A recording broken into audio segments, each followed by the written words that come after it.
हाँ, hello hello everyone, मैं हूँ एमएच अख्तर। आप देख रहे हैं टॉपर लर्नर्स। गाइस, आज से हमारा सैम्पल पेपर सीरीज़ शुरू हो गया है। सीबीएसई का सैम्पल पेपर फर्स्ट है टर्म 2 के लिए, जो हम लोग आज करने वाले हैं। इससे पहले एक लेक्चर था 5 मिनट्स का, आई होप। उसमें हमने पैटर्न बताया था कि कैसे क्वेश्चन पूछा जाता है। सेक्शन ए और सेक्शन बी पहले हम देख लेंगे, है ना। आज सेक्शन ए का क्वेश्चन देख रहे हैं हम, जो 2 मार्क्स का है। सेक्शन ए में कितने मार्क्स का? 2 मार्क्स का। देखिए, पहला क्वेश्चन आपके स्क्रीन पे है। पहला क्वेश्चन स्क्रीन पे है, और पढ़िए और आंसर कीजिए। पहला क्वेश्चन पढ़िए और आंसर करिए। देखिए गाइस, बोल रहा है in human the gene for black hair, human में gene for black hair B and gene for brown hair is small b. ठीक है। What will be the hair color of person having genetic constitution genetic makeup बोल सकते हैं, genetic.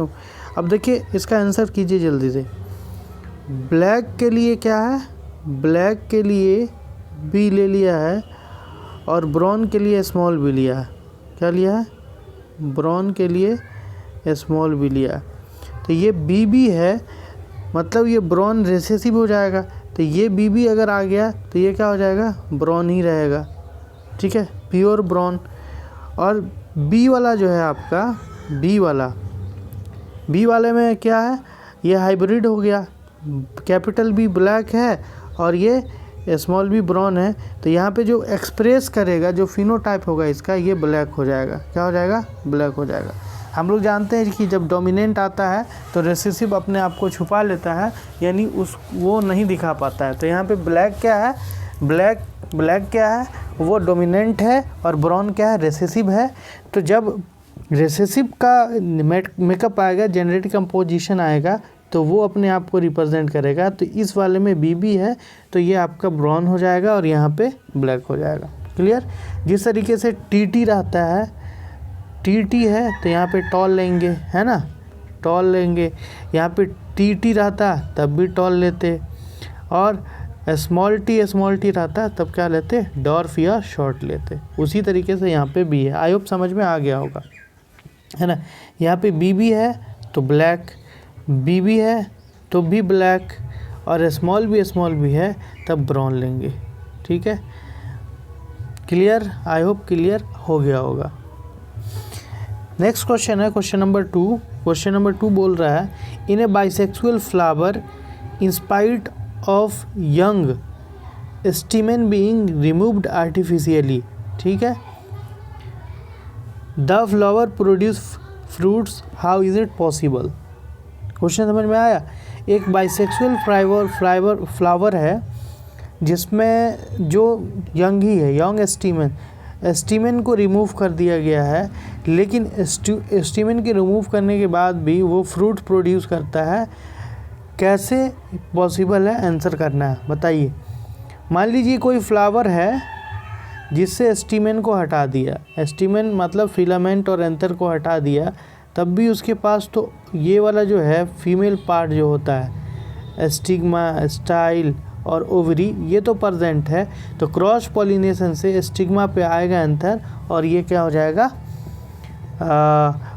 Fertilisation होगा और fruits बन जाएगा। क्लियर? यहाँ पे लिखिएगा it is possible because the bisexual flower having female organ and after cross pollination they can fertilise and produce the fruits. Clear? I hope clear हो गया होगा। क्लियर है ना? 2 नंबर क्वेश्चन। 3 नंबर क्वेश्चन देखिए। 3 number question आपके सामने है। ए horticulturist took a stem of 2 different plant, X with root and Y without root. X लिया with root, Y क्या है? without root। ठीक है। He fixed cut stem X in soil, ठीक है, एक्स को सॉइल में रख दिया जो रूट वाला था, and fitted by bound tightly with together and cut Y over a surface of X, X पे रख दिया, एक्स यहाँ पे सॉइल में आ गया और यहाँ पे वाई को रख के इसको क्या किया, बांध दिया। Two plant X Y grow together as one plant, what X Y what Y respectively. X क्या हो जाएगा बताइए, एक्स जो होता है ये आप वेजिटेटिव प्रोपगेशन में पढ़े होंगे, ये एक्स हो जाएगा स्टॉक, क्या हो जाएगा, स्टॉक, जो रूट के साथ होता है उसको स्टॉक बोलते हैं, याद रखिएगा। और ये क्या हो जाएगा, SCION, हाँ ये हो जाएगा साइन या स्काइन, जो बोलिए आप इसको, क्लियर। उसके बाद है what why, why the area where two stem are joint is covered with polythene. देखिए पॉलीथीन के साथ उस एरिया को इसलिए किए हैं ताकि मॉइस्चर लॉस नहीं हो, लॉस ऑफ वाटर नहीं हो, एक बात, दूसरा उस पर फंगस अटैक नहीं करे, to prevent the fungus micro organism harmful and to prevent loss of water. Clear, clear है, समझ में आ गया होगा। स्टॉक एंड स्काइन बोलिए या जो आप बोल लीजिए, ठीक है, SCION, या और दूसरा नाम ही बायोलॉजिकल नेम है, आप उसको देख लीजिएगा, ऑलरेडी बुक में आपको गिवन है। अब देखिए 4 नंबर क्वेश्चन है, question number 4, different species used different strategies to determine the sex of newborn individual। ठीक है, it can be environmental case or genetically determined, explain statement by giving example। ये बोल रहा है कि हर स्पेसीज जो है ना अलग अलग तरीके से सेक्स को डिटरमाइन करता है न्यूबॉर्न बेबी का, तो इट कैन बी, क्या यह इन्वायरमेंटल भी हो सकता है या जेनेटिकली हो सकता है। देखिए सेक्स डिटर्मिनेशन में अगर हम एनिमल की बात करें या और ह्यूमन की बात करें, तो ह्यूमन का जो सेक्स डिटर्मिनेशन होता है जनरली ह्यूमन का, वो जेनेटिकली होता है। जैसे फादर में XY है और मदर में XX है, तो XX अगर फ्यूज़ किया तो फीमेल हो गया और XY फ्यूज़ किया तो मेल हो गया, तो ये तो जेनेटिक्स से हो गया। अब इसका कोई टेम्परेचर से रिलेशन नहीं है, इन्वायरमेंट से कोई रिलेशन नहीं है। क्लियर, क्लियर, तो ये तो जेनेटिकली हुआ। लेकिन कुछ ऑर्गेनिज्म जैसे स्नेल वगैरह है, इसमें टेम्परेचर का इफ़ेक्ट पड़ता है। ठीक है, टेम्परेचर के कारण ये अपना सेक्स डिटर्मिनेशन को चेंज कर लेता है, फीमेल मेल फीमेल में, फीमेल मेल में। ये कैसे, तो ये बायोलॉजिकली होता है। क्लियर, तो लिखिएगा it can be environmental cause as well as genetically cause. In human it is determined by genetically, जैसे XX and XY fuse, XX fuse then female, XY fuse the male, and some animals such as snails it is also affected by the temperature। clear, clear है। अब 5 number question देखिए, 5 number question दिया हुआ है यहाँ पे, figure given below show the magnetic field between two magnet. 2 magnet के बीच का मैग्नेटिक फील्ड दिखा रहा है, ये मैग्नेट 1 है, ये मैग्नेट 2 है। Clear, copy the diagram and labelled other pole of magnet. Other pole of magnet को लेबल करना है। देखिए यहाँ पर थोड़ा सा देखने से मिलता है कि ये जो मैग्नेटिक फील्ड लाइन है ये रिपेल कर रहा है एक दूसरे को, रिपल्शन हो रहा है। क्या हो रहा है, रिपल्शन हो रहा है। तो रिपल्शन तभी होता है जब हम प्रॉपर्टी में पढ़े हैं कि लाइक पोल जो होता है वो रिपेल करता है। तो ये अगर नॉर्थ है तो ये भी नॉर्थ हो जाएगा और इधर वाला साउथ हो जाएगा, इधर वाला साउथ हो जाएगा। अगर यही फिगर इस तरीके का रहता, अगर यही फिगर इस तरीके का रहता, यहाँ पे नॉर्थ हो गया, और इस तरीके का रहता, इस तरीके का, तब क्या होता, ये नॉर्थ अगर है तो ये साउथ, क्योंकि ये अट्रैक्शन को दिखाता। ठीक है, तो यहाँ पे ये हम आसानी से डिटरमाइन कर दिए। इसको क्या करना है, कॉपी में इस तरीके से बना लेना है। बनाने के बाद इधर साउथ दिखा देना है, इधर साउथ दिखा देना है, बस इतना ही कर देना है। क्लियर। कॉपी जब भी आप सॉल्यूशन कीजिएगा तो इसको आप आंसर शीट पे बनाइएगा और यहाँ पे साउथ दिखा दीजिएगा, बस हो गया। और ये नॉर्थ हो जाएगा, इस तरीके से दिखा देना है, ठीक है। उसके बाद है विच इज़ वीकर मैग्नेट। यहाँ पे दोनों का इक्वल स्ट्रेंथ है। वीकर अगर होता तो एक दूसरे को अट्रैक्ट, इसमें वीकर मैग्नेट पूछ रहा है। बताइए कौन वीकर है, विच इज़ वीकर मैग्नेट, कौन सा मैग्नेट वीक है, जल्दी बताइए। देखिए मैग्नेट अगर आपको दिया रहे कौन मैग्नेट वीक है कौन मैग्नेट स्मॉल है तो उसको आप मैग्नेटिक फील्ड से बता सकते हैं। यहाँ पे इसको अगर कंप्लीट करें तो ऐसे होगा और इसको कंप्लीट करते ही कुछ बड़ा मैग्नेटिक फील्ड बनाएगा, ये कुछ इस तरीके से बड़ा मैग्नेटिक फील्ड बनाएगा। तो जिसका मैग्नेटिक फील्ड बड़ा होगा ना वो स्ट्रॉन्ग मैग्नेट होगा, जिसका मैग्नेटिक फील्ड लाइन छोटा होगा वो वीक मैग्नेट होगा। तो इन दोनों में ये वीक मैग्नेट 2 हो जाएगा, ठीक है। इसमें थोड़ा सा और फ़र्क दिखाना चाहिए था फ़ोटो में, ये नहीं दिखाया है। जेन्युइनली जब आपको मिलेगा तो वो आसानी से आपको दिखा देगा क्या क्या है, ठीक है। याद रखिएगा कि 2 मैग्नेट है और मैग्नेटिक फील्ड लाइन ड्रॉ किया हुआ, तो जिसका मैग्नेटिक फील्ड लाइन बड़ा होगा वो स्ट्रॉन्ग होगा, जिसका छोटा होगा वो वीक होगा। अगला क्वेश्चन है what is magnetic field. Magnetic field क्या है, देखिए द रीजन और space around the magnet where its force can be field by another magnet और अनदर मैग्नेटिक सब्सटेंस, उसको मैग्नेटिक फील्ड बोलेंगे, ठीक है। ऑलरेडी हम लोग डिस्कस कर चुके थे। How can the direction of magnetic field line at a place determine. देखिए direction of magnetic field line अगर बार मैग्नेट के चारों तरफ है तो किसी भी पॉइंट पर ड्रॉ करने के लिए क्या लिख करेंगे, बताने के लिए बाय ड्राइंग टेंजेंट, ठीक है। मान लीजिए इस पॉइंट पे पूछ रहा है, ये नॉर्थ है और ये साउथ है, नॉर्थ से ओरिजिनेट हो रहा है। इस पॉइंट पे अगर पूछेगा तो हम क्या बताएंगे, इस तरफ है, इस तरफ। तो यहाँ पे नॉर्थ ऊपर हो जाएगा, साउथ वेस्ट ईस्ट की तरफ हो जाएगा। क्लियर। एक बार और समझ लीजिए, ये मैग्नेटिक फील्ड लाइन है मान लीजिए, और ये नॉर्थ पोल है, ये साउथ पोल है। यहाँ से नॉर्थ से ओरिजिनेट होता है, आपको इस पॉइंट पे बोल दिया कि इस पॉइंट पे बताइए मैग्नेटिक फील्ड लाइन, तो यहाँ पे ये नीचे की तरफ आएगा।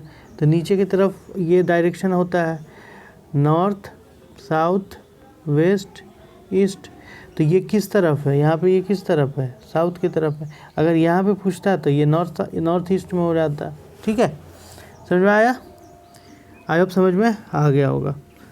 नेक्स्ट क्वेश्चन पे देखते हैं, 6 नंबर क्वेश्चन, 2 मार्क्स का ही क्वेश्चन अभी चल रहा है हम लोग का।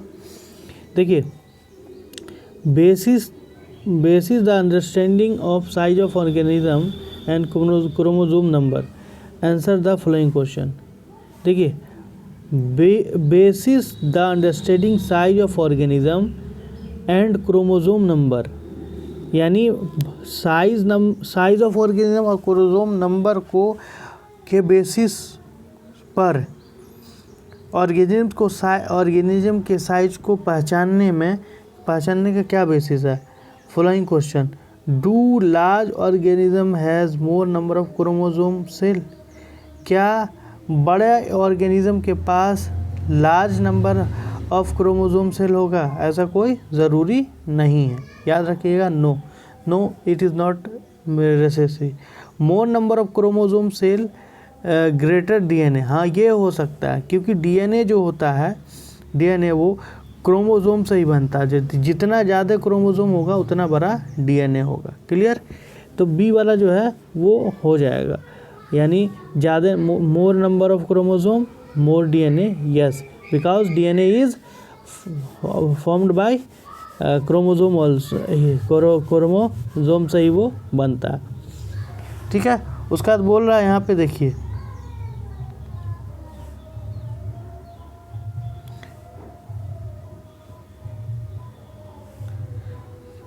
नेक्स्ट क्वेश्चन है, a married women use a device made of common material for preventing pregnancy.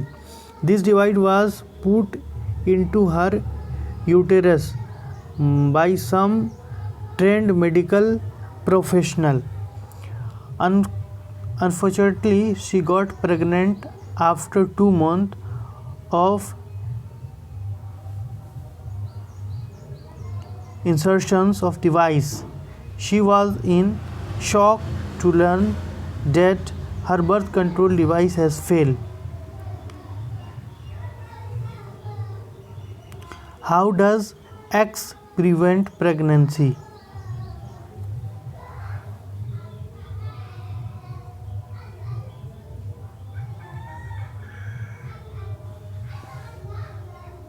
देखिए वो जो डिवाइस यूज़ की थी वो था कोपर्टी. क्या था? Women is use device X is copper T. ठीक है, by the copper T. Why do you think the women got pregnant even after using device X? देखिए कोपर्टी के डलने के बाद भी हो जाता है, मतलब प्रेगनेंट हो जाता है, फ्यूज़न फर्टिलाइजेशन हो जाता है अगर वो थोड़ा सा ढंग से इंस्टॉल नहीं हो, इसीलिए. ठीक है. नेक्स्ट क्वेश्चन है what will happen if we kill all organism in one trophic level? देखिए अगर एक ट्रॉपिक लेवल का सारा ऑर्गेनिज्म को हम किल कर दें तो उसके नीचे वाला जो ट्रॉपिक लेवल होगा, the organism having the organism of previous trophic level gradually increase and misbalance the food chain. ठीक है, फूड चेन जो होगा मिसबैलेंस हो जाएगा. क्लियर. ये VBI क्वेश्चन है, एक याद रखिएगा ये वाला 10% लॉ वाला. अब देखिए in the flowing food chain plant provide 500 joule energy to rat. कितना? 500 जूल एनर्जी रैट. इसके पास 500 जूल है. ठीक है. How much energy will be available to the hawk for a snake? Snake कितना देगा? इसमें से -10% कर दीजिए तो 500 इंटू 10%, 10/100. इससे ये ख़त्म. सही. कितना बच गया? 10% हट जाएगा तो क्या 50 जूल बचेगा, और इसका 10% कीजिएगा तो 5 जूल इसके पास आ जाएगा. हर ट्रॉपिक लेवल पे 10% एनर्जी ट्रांसफ़र होता है, तो 10% उसका निकाल दीजिए और ऑलरेडी बता दीजिए. तो 500 का 10% कितना हो जाएगा? 50, और 50 का 10% जो होगा वो आपको मिल जाएगा. ठीक है, इसमें बता देना according to 10% law. Section B 3 marks का क्वेश्चन है. देखिए, is it possible that traits is inherited by may not express? Give suitable example. Justify your statement.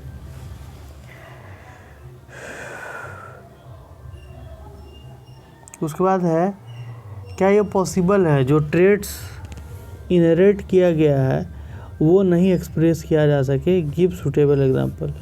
बिल्कुल जो ट्रेट्स ट्रांसफ़र हुआ वो नहीं भी दिखाया जा सकता है उसका. ये बिल्कुल पॉसिबल है कि जो ट्रेट्स इनहेरिटेड किया हो वो एक्सप्रेस नहीं करे. जैसे हम लोग एक एग्जांपल देखे थे या आपने भी देखा होगा कि जब प्योर टॉल और प्योर डॉर्फ का क्रॉसिंग कराया जाता है पेरेंटल जनरेशन में तो क्या बनता है? TT बनता है. अब यहाँ पे देखिए, यहाँ पे T और T ये प्योर टॉल है और ये प्योर डॉर्फ है, बट पेरेंटल जनरेशन में स्मॉल टॉल यानी डॉर्फ होने के बावजूद भी डॉर्फ शो नहीं कर रहा है, सब क्या कर रहा है? टॉल ही शो कर रहा है. तो होने के बाद भी एक्सप्रेस नहीं करता. उसी तरीके से जब इसका हम क्रॉसिंग कराते हैं, हाइब्रिड का जब क्रॉसिंग कराते हैं, TT लेते हैं, तब इसकी कितनी पॉसिबिलिटी बनती है? TT TT TT और TT. तो यहाँ पे देखिए पेरेंटल जनरेशन में जो इनहेरिट ट्रेट्स हुआ है यहाँ पे सब प्योर टॉल है लेकिन डॉर्फ भी एक्सप्रेस कर रहा है. तो हम एग्ज़ाम्पल ले करके बता सकते हैं सिंगल क्रॉसिंग का। ठीक है, यहाँ पे बता देंगे कि पेरेंटल जनरेशन में क्या था, टॉल और डॉफ था, F1 जनरेशन में सब टॉल रहा, लेकिन F2 जनरेशन में 3 पॉसिबिलिटी हो गई टॉल होने की और 1 पॉसिबिलिटी हो गई डॉर्फ होने की। तो बिल्कुल ये पॉसिबल है, ये वाला एग्जाम्पल दे दीजिएगा, जस्टिफाई भी हो जाएगा। क्लियर, समझ में आ रहा ना। क्वेश्चन नंबर 9 देखिए, an electric heater resistance 10 ohm and resistance wire 8 ohm connected in series with battery 6 volt, find. पहला है करंट थ्रू द सर्किट, दूसरा potential difference across the heater के थ्रू, और potential difference across the electric wire. देखिए यहाँ पर हम figure बनाते हैं, सीरीज़ में कनेक्टेड है, तो इसमें तो आसानी से आप ड्रॉ कर दीजिएगा। ये हो गया आपका रेजिस्टेंस,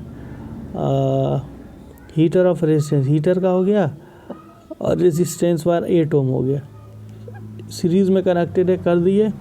कितने वोल्ट बैटरी से है, 6 वोल्ट बैटरी से कर दिए। यहाँ पे की लगा दीजिए, ये हो गया 10 ओम और ये हो गया आपका 8 ओम। ठीक, 10 ओम 8 ओम। अब बोल रहा करंट थ्रू द सर्किट, तो करंट निकालने के लिए I बराबर होता है V/R। तो टोटल R अगर यहाँ पे निकालते हैं तो RS में है, यहाँ पे V/RS हो जाएगा। तो RS अगर निकालते हैं यहाँ पे देखिए, RS बराबर क्या हो जाएगा, R1 + R2 होता है, तो 10 8 18 हो जाएगा टोटल रेजिस्टेंस। तो डायरेक्ट इसको हम यहाँ से कर देते हैं। ठीक है, तो वोल्टेज हो गया 6/18, तो 6 3 1/3। ठीक है, I आपका कितना आ गया, 0.3 एम्पेयर। इसको 0.33 एम्पेयर भी बोल सकते हैं। करंट आ गया, पोटेंशियल डिफरेंस अक्रॉस हीटर, इस हीटर के थ्रू यहाँ पे V1 पूछ रहा है। क्या पूछ रहा है, V1। सीरीज़ में वोल्टेज वेरी करता है, तो अब देखिए V1 = क्या हो जाएगा, I/R1, ये फार्मूला आ जाएगा। I कितना, 1/3, I हो गया 1/3, R1 कितना है, 18 10 है, तो क्या हो जाएगा 10/3, 10/3। ठीक है, पोटेंशियल डिफरेंस अक्रॉस हीटर 10/3, मतलब इसको कर दीजिएगा तो 3.33 आ जाएगा। क्लियर। उसी के तरह potential difference across electric wire, तो V2 पूछ रहा है, तो V2 = IR2, जैसे V1 = IR1 की है ना, उसी तरीके से V2 = IR2 कर दीजिएगा। क्लियर है, हो गया ये क्वेश्चन। और इसमें दिया हुआ है, इसका और भी क्वेश्चन है, वो देख लीजिए। बहुत सारे ऑप्शंस हैं आपके पास जिससे आप कर सकते हैं। Electric heater of 230 volt power source, यानी वोल्टेज दे दिया हुआ, करंट इतना ड्रॉ कर रहा, calculate the electric power of heater. देखिए V दे दिया है आपको 230 और I दे दिया है 5.5 एम्पेयर, तो P = होता है VI, तो V हो गया 230 और I हो गया आपका 5.5, पॉइंट हटाइएगा, ये इससे कैंसिल, बच जाएगा 23 × 55। इसको मल्टीप्लाई कर दीजिए, जो आएगा वही आंसर हो जाएगा। ठीक है, उसके बाद फिर पूछ रहा है रेजिस्टेंस ऑफ हीटर। तो देखिए पावर निकल गया, तो P = होता है V²/R, तो R = क्या हो जाएगा, V²/P। यहाँ से R निकाल दीजिएगा इस फार्मूला से। उसके बाद 2 नंबर क्वेश्चन हो गया, उसके बाद है cost of operating 20 hour if commercial energy cost इतना। देखिए 20 आवर है, तो E बराबर कर दीजिएगा P × T।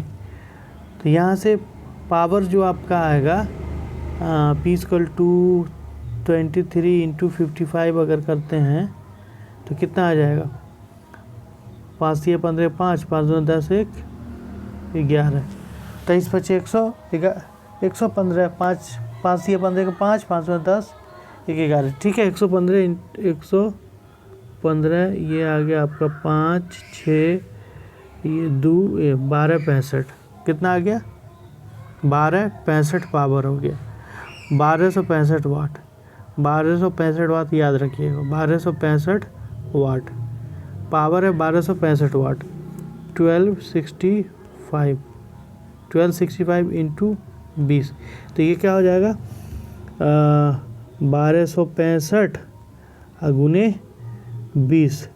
5 दूना 10 के 0, 6 दूना 12 1 13 के 3, दूना 4 1 5, 2 1 2, 2530, यानी ये आ गया 25,300 वाट। एनर्जी कितना आ गया 50,300 वाट। एनर्जी आ गया आपका 25,300 वाट। एनर्जी 25,300 वाट। यहाँ पे अब बना रहे हैं ई आ गया आपका 25,300 वाट आवर। अब इसको किलो वाट आवर में कन्वर्ट कीजिए। यहीं पे बच्चा गलती करता है, डायरेक्ट इससे मल्टीप्लाई कर देता है रुपया को, जिससे गलत हो जाता है। उसको हमेशा आपको किलो वाट आवर में, तो किलो वाट आवर में कीजिएगा तो ई बराबर 25,300 डिवाइडेड बाय 1000। इससे ये ख़त्म, इससे ये ख़त्म, तो 25.3 आ जाएगा। कितना आएगा एनर्जी 25.3 किलो वाट आवर। ठीक है, अब 25.3 KWH को 1 यूनिट बोलते हैं, 25.3 यूनिट हो गया। अब 1 यूनिट का कॉस्ट 4 रुपया है, तो टोटल कितना हो जाएगा 25.3 इंटू 4, 25 चौका 100, 4 दिया 12, 101 पॉइंट कुछ आ जाएगा आपका पैसा। इसको गुना कर दीजिए, एग्जैक्ट आ जाएगा। तीनों क्वेश्चन बन गया। क्लियर है? अब देखिए ये वाला क्वेश्चन आपका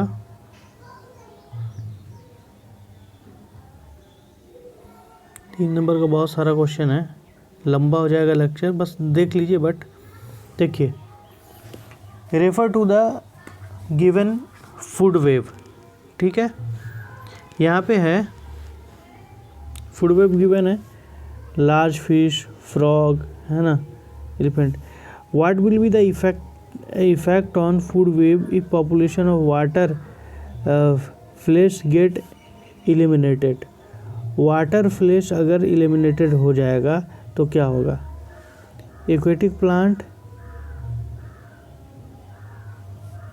वाटर फ्लैश अगर एलिमिनेट हो गया, समझ गया, तो इंसेक्ट जो है वो बहुत बढ़ जाएगा। इसका प्रीवियस वाला जो है ये बहुत बढ़ जाएगा और फूड चेन इम्बैलेंस हो जाएगा।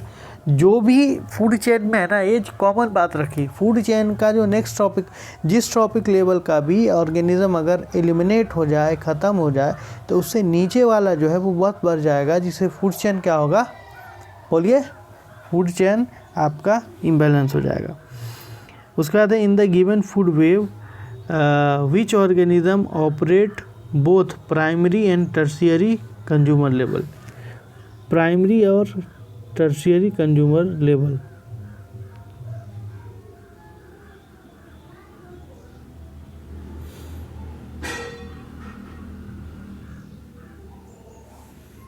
एक्वेटिक प्लांट और प्राइमरी और टर्शियरी। देखिए ये हो जाएगा स्मॉल फिश, डायरेक्ट ये प्राइमरी हो गया। अगर एक्वेटिक प्लांट स्मॉल फिश खा रहा है, यहाँ से 1 2 3, ये टर्शियरी हो जाएगा।